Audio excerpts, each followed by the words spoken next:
Welcome to the Book Fair podcast. My name is Anthony, and this week we have a look at a new Don't Say Trans bill proposed on the federal level. Colorado school boards bring in a law firm on board to help with removing materials as well as curriculum selection, and the return of a 90s summer reading program. This Friday, we will have an interview with Matthew Manning and Matthew Lux, the comic duo behind the Spark Experiment. Let's begin this week by looking at some new releases, starting with Kindergarten Gets Ready by Naomi, Damis, and illustrated by Pete Oswald. A teacher prepares for the first day of school in this insightful behind-the-scenes look from Damis and Oswald. Through the actions of bespectacled, brown-skinned educator Mr. B, clad in a red cardigan, readers watch the kindergarten classroom transform for the new school year. After cycling to school with the class guinea pig Yoshi in tow, kind-faced Mr. B gets to work following a thorough checklist of tasks: cleaning, organizing books, playthings, and art supplies, and decorating the space. Everything goes where it will be easy for the children to reach and help themselves, and easy to put away when they are done. The room comes alive in soft-edged gouache-colored pencil and digital art, which offers a brightened palette as Mr. B readies the room and incorporates playful details, including Yoshi's appearance in each spread. Thoughtful depictions of teacherly care result in an inviting model of a place to learn and play. Students are portrayed with various skin tones, and this book is recommended for ages 4 to 8. Next is Camp Big Top by Alexandra Diaz. A tween attending circus camp learns about challenging himself and the power of teamwork in this bright-hearted novel by Diaz. After Mario Gallego's parents catch the 12-year-old covertly using their credit card to buy limited edition sneakers, they send Mario from their Ohio home to spend the summer in New Mexico with his abuela. She momentarily lifts Mario's spirits upon revealing that she has a surprise for him. Maybe abuela enrolled him in basketball camp. When the surprise turns out to be attending a local circus camp, he only agrees to go after she offers to buy him the coveted sneakers. Though initially reluctant to participate, he soon warms to the activities: unicycling, trapeze, acrobatics, and his fellow campers, including the camp owner's daughter, Luna, who is grappling with body image and parental criticism. Bettina, a gifted clown weighed down by anxiety and the pressure to please, and Ricky, an aspiring stilt walker whose yearning to speed through safety training impedes his progress. As the children hone their performance skills, they begin to trust one another, but their newfound community is imperiled when the camp's landlord hikes the rent and demands back payment. Grounded emotional interactions between mostly Latinx characters meaningfully render tweens reconciling issues with self-perception against a unique, high-flying backdrop. Spanish and Portuguese dialogue is organically woven throughout. A glossary concludes, and this book is recommended for ages 8 to 12. Next is the Chismosas Only Book Club by Laekan Kemp and illustrated by Heidi Moreno. Kemp presents a thoughtful reflection on the trials, triumphs, and transformative power of friendship in this endearing, magical offering. 14-year-old Kat believes that her family's bookstore is guided by her great-great-great-grandmother's spirit. While searching for the next book that she and her 3 best friends, Anna, Marie, and Sophia, will read for their book club, Kat relies on her ancestors' help to choose a volume that will resonate with the whole group. Each teen faces new challenges as they enter high school. Anna struggles to balance academic and familial expectations while navigating a fledgling romance that sparks conflict with her mother. Hot-tempered Kat contends with her parents fighting and her own heightened emotions after losing a coveted role in the school play. Mari copes with her mother's recently diagnosed kidney disease through art. And as Sophia grapples with understanding her sexuality, her experimenting with spells and fortune-telling draws disapproval from her religious grandmother. As misunderstandings and hurt feelings fracture the girls' friendship, they're forced to confront whether their bond can survive the changes ahead. Alternating third person narration relays nuanced portrayals of adolescent relationships. Mari's chapters include black and white comic panels by Moreno, while others are punctuated by text exchanges and excerpts of Sophia's spells. A book list concludes. A Spanish language edition publishes simultaneously, and this book is recommended for ages 10 and up. Next is Lake Life by Tanya Boteju. Two tweens fake date to make it through summer in the latest from Boteju, a tender romance with an undercurrent of environmental activism. White and Southeast Asian teen Maya is nervous about returning to Spruce Lake for vacation. Still stung by a public romantic rejection from her best friend Rashida the previous summer. Meanwhile, Gabe, who is white, arrives at the close-knit lakeside community, forced to spend the season in what she dubs a tiny hellhole by her overwhelmed mother, who hopes the scenic setting will temper Gabe's party-loving persona. When Maya and Gabe meet, Gabe proposes a seemingly perfect plan. They'll fake date to make Rashida jealous and to convince Gabe's mom that she's abandoned her reckless ways. As they spend time together exploring town, soon to become embroiled in preparing for a local ecological protest, their staged romance begins to blur into something real. Maya and Gabe's complementary personalities, revealed via their alternating narration, make their unfurling love story a joy to experience as each balances the other's vulnerability. The protest storyline lends momentum and space for growth, adding gratifying layers and emotional depth to the central romance. The result is an uplifting yet grounded exploration of first love and environmental stewardship. This book is recommended for ages 13 and up. And the final title to look at this week is We Could Be Anyone by Anna Marie McLemore. Mexican siblings in a small West Coast town in the 1920s seek revenge on a robber baron by plotting an elaborate con in this lean and tightly wound supernatural novel. 16-year-old Lola Bernal and her brother, Lisandro, 17, make their living by staging hauntings. Lola acts as a ghost, terrorizing their mark in increasingly elaborate ways until the mark pays a young spiritualist, played by Lisandro, to exorcise the apparition. Unbeknownst to Lisandro, Lola has a personal vendetta against wealthy media mogul Bigsby Fairfax, and sets her sights on the courtier, his massive estate, as the venue for their next haunting.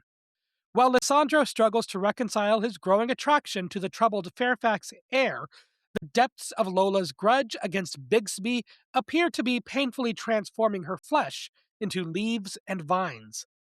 As the brother-sister duo delve into the origins surrounding the Fairfax family and the courtier, they sink deeper into the secrets they keep from each other. Via lived-in feeling and fully fleshed-out alternating perspectives, the author infuses a cathartic revenge tale with allusions to Ovid's Metamorphosis and folklore, balancing depictions of searing rage and the costs of unfettered greed against a gorgeously rendered backdrop. Enriched by instances of queer love and acceptance, lush prose and deft character writing intertwine for a spectacular offering. This book is recommended for ages 13 and up. That covers the new releases for this week. Next, we'll be taking a look at some news. But first, if you appreciate the work being done on the Book Fair podcast, there are a number of ways to show your support. First, you can like, comment, or follow wherever you are currently listening to help push the show out to new listeners. Second, you can follow the podcast on Blue Sky, Instagram, and TikTok at BookFairPod. You can also go to patreon.com/thebookfair to find episodes posted early, as well as links to news sources used throughout the show. Following on Patreon is free, and there are no posts hidden behind a paywall. Of course, the best way to help the Book Fair podcast is simply to share it with a friend an educator, or a young reader in your life. Now, on with the show. Let's move on to the news, starting with a new bill that has recently passed in Congress. House Resolution 2616, first drafted in January 2025, has been reintroduced and quickly passed the United States House floor in a vote of 217 to 198. 15 members abstained from the vote, and 8 Democratic representatives joined the near unanimous Republican vote in support for the resolution being referred to as the Stopping Indoctrination and Protecting Kids Act. This is not the same as the recently failed H.R. 7661, which was largely about restricting access to books and material. H.R. 2616 states that any school receiving federal funds will be required to receive parental permission before using a student's preferred name, pronouns, or gender on any school form, or allowing them to use facilities that align with their identity. The bill also prohibits teaching gender ideology in public schools receiving federal funding as defined in Executive Order 14168, titled Defending Women from Gender Ideology Extremism and Restoring Biological Truth to the Federal Government. H.R. 2616 is a forced outing bill. A teacher or school counselor that is made aware of a student using a different name for reasons related to gender nonconformance, either exploring their identity or coming out to them as a trusted adult, under this bill would be required to receive permission from the student's guardian before giving them the basic respect of using their preferred name. If a student isn't out as trans or non-binary to their family, there may be a reason related to safety that they do not share this information. Forcefully outing children to parents can put them in danger, and H.R. 2616 would make it required by law. LGBTQ+ children are at a greater risk of facing physical abuse and homelessness due to their identity when their family is not supportive. H.R. 2616 quickly passed the House. However, it still has to go through the Senate. There, it can be voted on, or more likely, there may be revisions to the bill. In the event of rewrites, changes will be sent back to the House for approval. It is also not guaranteed that the bill goes to the Senate floor in the first place. It sat for a year before being brought up in the House. The best course of action is contacting your representative to voice your opposition to the bill. Book Riot's article on this bill includes resources for reaching out to your senators, as well as how you can follow the progress of the bill. Links are available for these stories at patreon.com/thebookfair. Next, a look at the law firm being hired by conservative school boards to implement a heavily skewed political agenda. Brad Miller from Miller Farmer Carlson Law has been the subject of debate across western Colorado due to his heavily biased conservative agenda. While the state of Colorado is largely progressive, Miller's law firm has been hired by various conservative-leaning school boards. Generally speaking, lawyers are often brought in as advisors for school boards to ensure that policies are compliant with local, state, and federal laws, as well as manage contracts, union negotiations, etc.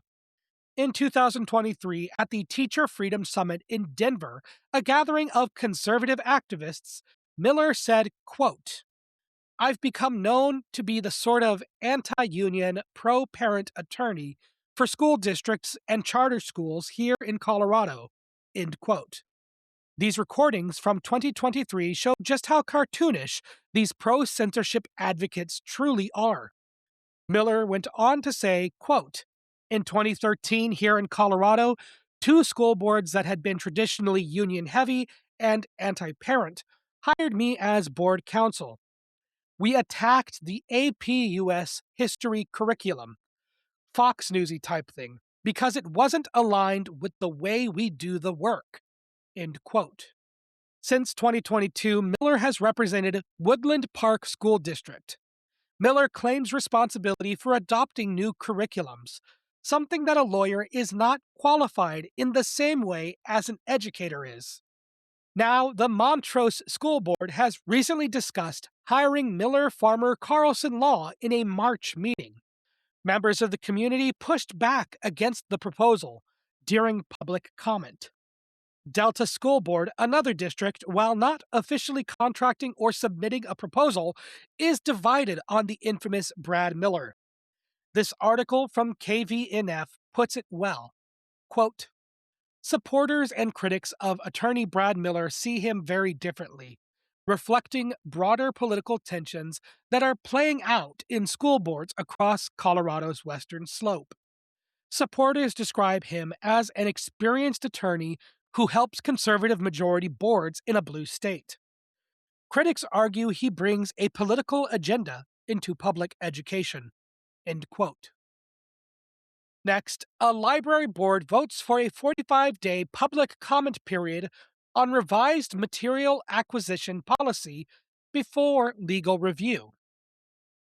Last year in Wyoming, the Fremont County Library System Board of Trustees proposed an update to their material acquisition policy that included a section on protecting children from harmful, sexually explicit material in areas designated for minors.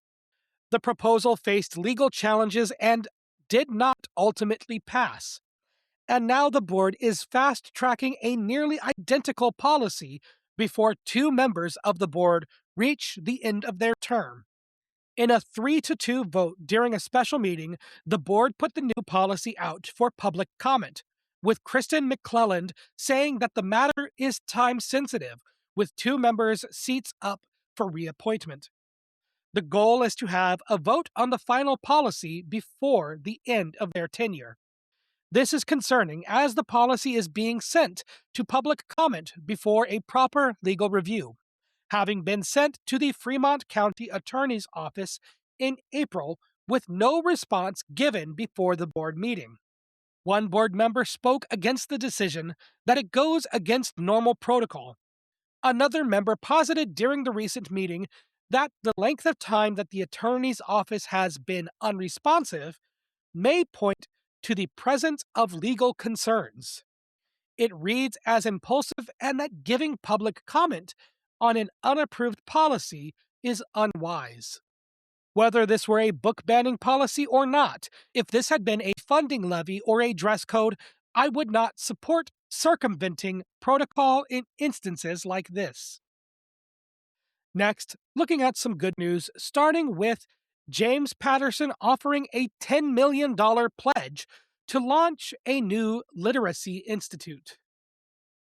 To help with declining literacy rates for middle school students, author James Patterson has committed $10 million to create the Patterson Institute of Early Adolescent Literacy at Vanderbilt University. The institute will focus on improving literacy for students in grades 4 to 8, as well as fund academic research and provide tutoring to students and professional development for teachers. Patterson previously established the James Patterson Literacy Challenge with the University of Florida Literacy Institute, and the author felt that a focus on middle school grades was the logical next step. Instead of simply expanding the early reading organization, Patterson chose to create one primarily focused on grades 4 through 8, as these students have different problems and barriers to reading. Next, Pizza Hut's iconic Book It Summer Reading Program is back for 2026. Book It first launched in 1984. It is a reading incentive program created by Pizza Hut that is available for pre-K to 6th grade aged students. The program also participates within 37,000 schools with programs throughout the year, but this month is the beginning of their Summer of Stories program. Through the program, children can earn one free personal pizza per month for June, July, and August if they meet reading goals set by their parents. Parents can register their children online as well as track their child's reading through the Book It app. Links to register, the app, as well as supporting materials are available at bookitprogram.com. And now our final story for the week Colorado public libraries record 25% drop in book challenges in 2025. In 2024, Colorado libraries recorded 60 challenges to materials, events, and exhibits, and in 2025, the state reported 43 challenges, roughly 25% less. This comes after Colorado Governor Jared Polis signed a law designed to protect the state's libraries and their employees from partisan book bans. The law requires libraries to establish written policies for acquiring, retaining, and displaying and using library resources, as well as governing how to handle requests to remove books or other resources. Previously on the Book Fair podcast, we have covered legislation meant to protect the freedom to read. And here we get to see it put to practice. Electra Greer, director of the Nederland Community Library, said, quote, "For anyone disillusioned in today's world and who feels their voice doesn't matter, Colorado's recent intellectual freedom legislation from 2024 and 2025 is proof that citizen advocacy works. Early data from 2025 shows a significant decline in book challenges, something Coloradans should be proud of. So don't just read about heroes and heroines who stand up for what they believe in. Become one of them." End quote. This will conclude another episode of the Book Fair podcast. Coming this Friday, we will have an interview with Matthew Manning and Matthew Lux, author and illustrator of The Spark Experiment. If you'd like to stay up to date with the show, you can follow wherever you are currently listening or on Instagram, TikTok, and Blue Sky at BookFairPod.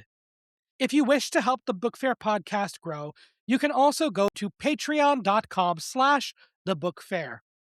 Following on Patreon is free, and there are no posts hidden behind a paywall. You can find links to news sources as well as episodes posted early. Simply add the Patreon RSS feed to your preferred podcast platform. Of course, the best way to help the Book Fair podcast is simply to share it with a friend, an educator, or a young reader in your life. Thank you so very much for listening, and as always, I'll talk at you next time.